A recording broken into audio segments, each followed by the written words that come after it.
Prito tayo ng talong, tsaka papaksiw natin. Paksiw naman tayo. Talong. Gado. Lagyan natin ng kamatis. Ang paksiw na galunggong.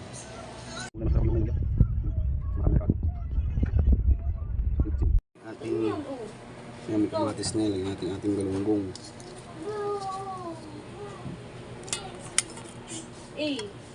Kailangan sa ano, walang madurog.